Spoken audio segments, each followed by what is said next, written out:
안녕하세요. 청담 우리들병원에서 근무하고 있는 김신재라고 합니다. 오늘 말씀드릴 주제는 CTL MRI입니다. CTL MRI는 영어로 경추를 의미하는 서비컬, 그리고 흉추를 의미하는 소라식, 요추를 의미하는 럼바, CTL 앞자를 따서 저희가 척추 전반적인 전체 모습을 다 촬영하는 걸 쉽게 생각하면 CTL MRI라고 이해하시면 되겠습니다. 저희가 흔히 허리가 안 좋으신 분들, 다리가 땡기거나 허리가 아플 때 가장 원인이 되는 병변인 요추만 촬영을 하는데요. 실제로 다리가 아픈 경우에 그 신경이 뇌에서부터 목과 흉추와 요추를 모두 지나면서 아래로 통해 있기 때문에 이 요추 MRI만 찍었을 때 놓칠 수 있는 흉추라든지 경추에서도 어떤 신경이 눌리는 부분이 있다고 하면은 그 영향으로 다리까지 아픈 경우가 있을 수 있습니다. 물론 요추에 의한 원인을 가장 먼저 감별하는 건 맞지만 흉추나 경추 쪽에 의한 그런 병변 때문에도 그런 증세가 나타날 수 있기 때문에 이 부분도 가능하면 감별을 하는 것이 굉장히 중요합니다. 실제로 허리 MRI를 찍으면서 저희 병원의 경우에는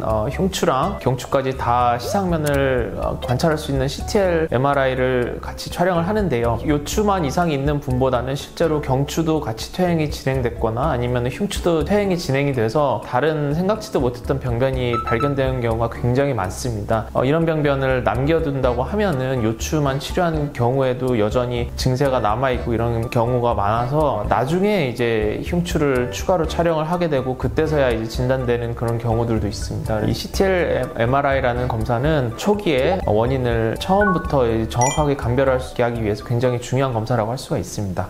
네, 그래서 제가 실제로 이 CTL MRI를 이용해서 다른 병변을 같이 확인을 했던 환자분들 몇 명만 소개를 해드리겠습니다. 실제로는 굉장히 많습니다. 생각보다 이제 다른 병변에 같이 퇴행이 발견된 경우가. 그래서 첫 번째 케이스 보시면은 이분은 다리에 힘이 빠져서 오셨습니다. 다리에 힘이 빠지고 팔에도 힘이 같이 빠져갖고 오셨는데 보통 팔다리 증세가 이렇게 같이 나타나는 경우에는 목 쪽에 병변이 있는 경우가 많습니다. 그래서 목 MRI를 촬영을 했더니 경추 5, 6번 쪽에 저렇게 심하게 디스크가 튀어나와서 신경 색깔이 저렇게 바뀔 정도로 심하게 압박되어 있는 병변을 볼 수가 있습니다. 근데 이분 CTL MRI를 같이 확인을 역시 했습니다. 이 흉추 쪽으로는 신경이 크게 눌린 부위가 없는데 요추 4, 5번 쪽, 이제 맨 아래에 있는 뼈 두 개 사이에 디스크가 퇴행이 되면서 디스크가 튀어나와서 이 부분에서도 요추 신경이 눌리는 것을 같이 확인할 수가 있습니다. 그래서 이분 같은 경우에는 주 병변이 목인 건 맞지만 목 치료하고 나서도 여전히 다리 쪽으로 저림이라든지 다른 하지 통증 같은 게 남아있다고 하면은 이 요추에 의한 병변일 수도 있기 때문에 나중에 같이 치료를 해야 되는 경우라고 할 수가 있습니다. 두 번째 케이스는 보시면은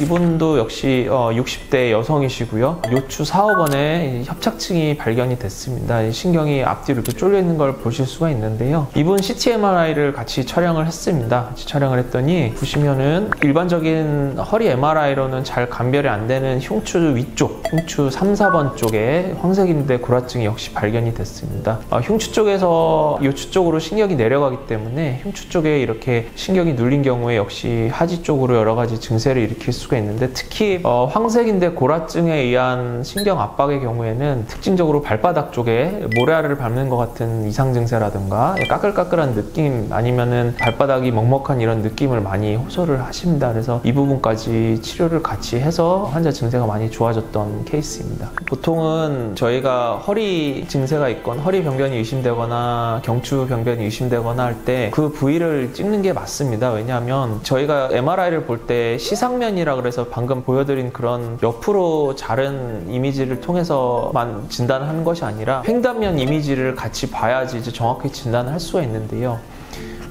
허리랑 목이랑 등을 한꺼번에 이렇게 횡단면까지 다 포함을 해버리게 되면 검사 시간도 굉장히 오래 걸리고 실제로 검사 비용도 일반 MRI의 3배까지 굉장히 많이 들게 돼서 환자분들한테 굉장히 많이 부담이 될 수가 있습니다. 반면에 이 CTL MRI 같은 경우는 이런 횡단면을 다 찍는 것은 아니지만 시상면을 통해서 경추라든지 흉추에 어떤 이상이 있는지를 충분히 감별할 수 있을 만큼의 검사를 하는 것이기 때문에 만약 이 CTL MRI 상에서 검사를 했는데 이상이 발견됐다고 하면 그 부위에 대해서 정밀 검사로 횡단면 이미지를 다시 촬영을 하게 됩니다. 허리에 이상이 있을 때는 우선 허리 MRI를 찍는 게 맞고요. 다만 이제 그 일부분에서 이런 식으로 다른 병변에 같이 원인이 되는 병변이 있을 수 있기 때문에 이런 CTL MRI를 통해서 그런 것을 같이 감별을 할 수가 있습니다.